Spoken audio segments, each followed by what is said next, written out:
the story. Paul Pierce was hanging out apparently, and he decided to go Instagram live with where he was hanging out, and he was at a friend's house, it looks like, and playing poker. And in the midst of playing poker, there was drinking, there was smoking, and there were exotic dancers. So as a result, this Instagram live was captured by ESPN, and so ESPN ultimately ends up firing Paul Pierce. And Paul Pierce was making 1.5 million per year with ESPN, and this Instagram live had 315 viewers, and so it was a trade-off for Paul Pierce.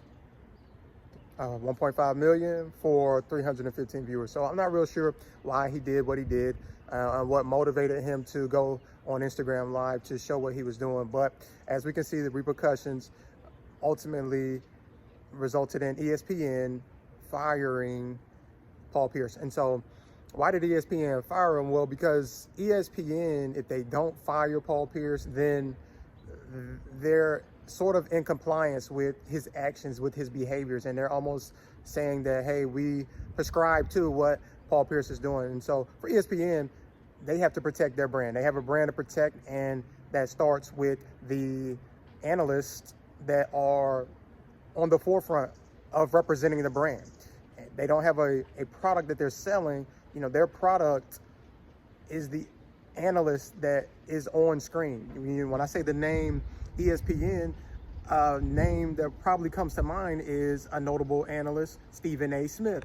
And so because their brand is represented by the face of other analysts, they have to protect their brand. And if the analyst is not showing the right type of behavior in public, then it puts ESPN at risk. So ESPN at all costs wants to protect this brand, and then part of that protecting this brand is getting rid of anyone on the team that is not portraying ESPN in the light that it needs to be portrayed. And so what was Paul Pierce's mistake? Well, his mistake was forgetting that once you hit send on a tweet, on a post, on an Instagram live, once you hit send, the content is no longer in your hands and it's out of your control. So therefore, whoever gets a hold of it in the public can do whatever they want to with it, and you're portrayed however you are portrayed by the public based off of your actions. And so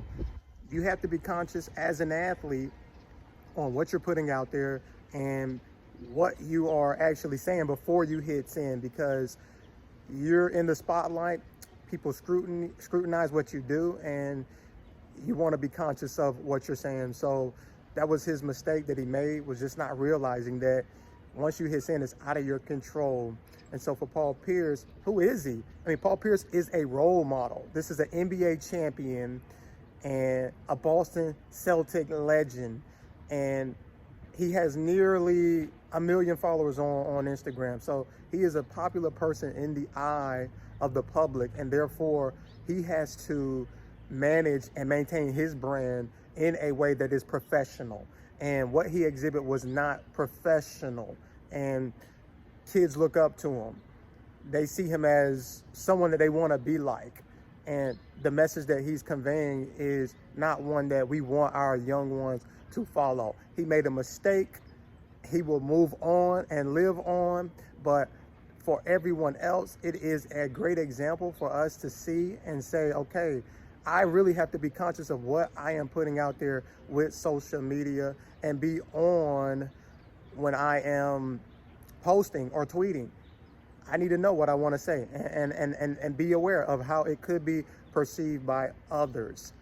And so in closing, it is a matter of taking on that role of being a role model and realizing that as players, we don't just represent ourselves. We also represent the organization behind us. We represent our teammates as well. And so whatever we post, whatever we tweet, whatever we Instagram live is not only a representation of ourselves, it's also a representation of those in the organization connected to us, and also your community and your family. They're connected to what you post. So you want to be sure to represent those people that are attached to you, represent your brand in a way that is professional and that shows you in the light of a role model, which is what you are, what you were born to be, and how you lead, it matters. And so be intentional about leading in the right way, taking that challenge on and saying, hey, I'm gonna be disciplined, I'm gonna be focused,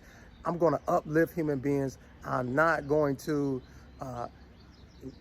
discredit or degrade other human beings. I am a man of integrity, a man of character, a man that is focused on being a leader and not a distraction. And therefore I make great decisions in the way I choose to represent myself in the public and also how I represent my team.